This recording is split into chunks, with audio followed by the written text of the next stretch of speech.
إن مع العسر يسرا. Bismillah ar-Rahman ar-Rahim.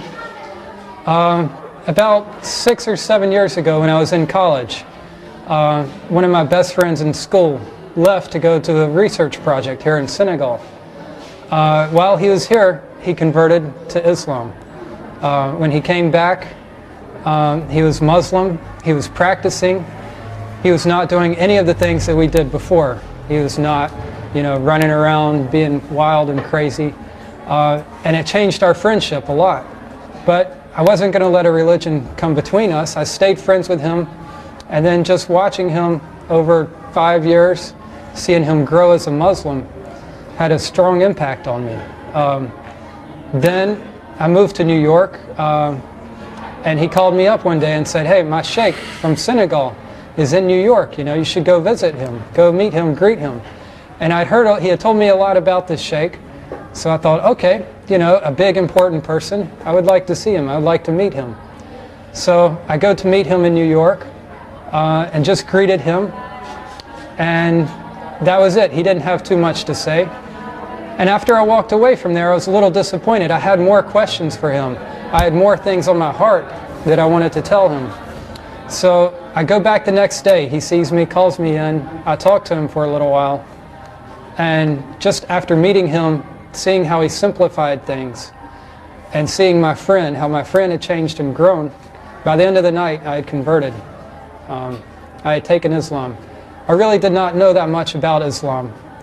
It was just something I felt that I should do. So next 2 months were kind of up and down. I had all these questions. What have I done? I'm a Muslim. What does that mean? And then sometimes, oh, I'm a Muslim. That's great. But I had all these questions.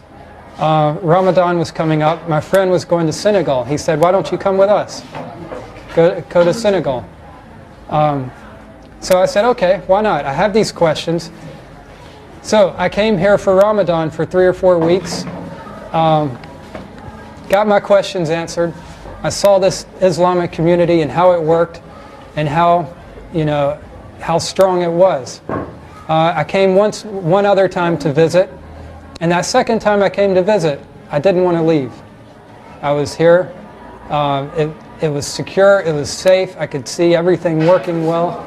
So I made arrangements to come back and study and teach for a year here, teach English, and study Quran, study Islam. I've learned how to read the letters. I can say them, I can pronounce them. Right now I'm working on Surat al-Layl. I just finished Surat al-Duha. So I plan to learn a few more surahs, maybe get learn one juice or 2 juices, and then start studying the Arabic language. So not only can I read it and pronounce it, but then I know what I'm reading and saying. Bismillah ar-Rahman ar-Rahim.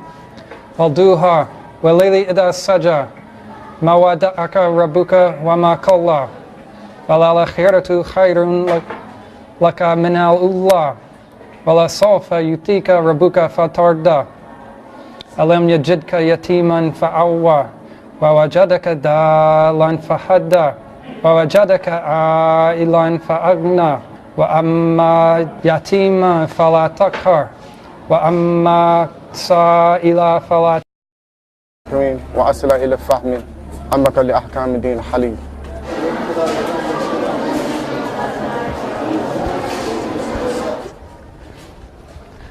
So I was telling your assistant, the kid sitting right to my left, one day I was reciting one of the surahs,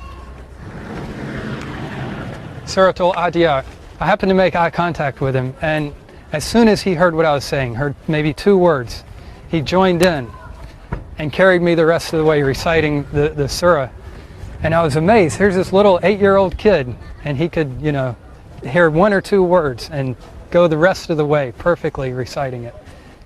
I realized that it'd be nice to know exactly what I'm saying and all the nuances of the meaning. And so I wanted to get more comfortable with reading, and then understand the language, be able to converse even and go beyond just the Quranic Arabic. I'm here teaching English, and I know that that's a need in a lot of countries. And I've thought about maybe Kuwait, United Arab Emirates, where, you know, I can speak and get by with English, maybe teach English and study at the same time. One of the things I've found about being here in Senegal, in this Medina, is that it's safe and it's secure. It's easy to be a good Muslim here. It's easy to make my salat on time.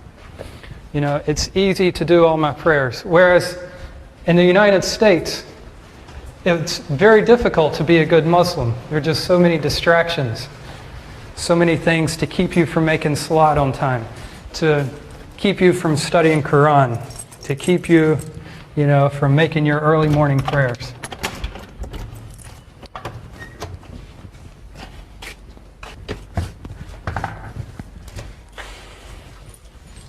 And this is my room, along with Ibrahim, who has been here for 12 years. I've been here 5 months. And like I say, I'm just now able to read and pronounce the Quran.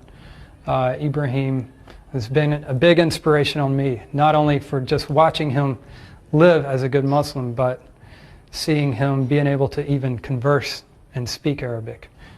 He's been studying it, I guess, at least 6 years, and is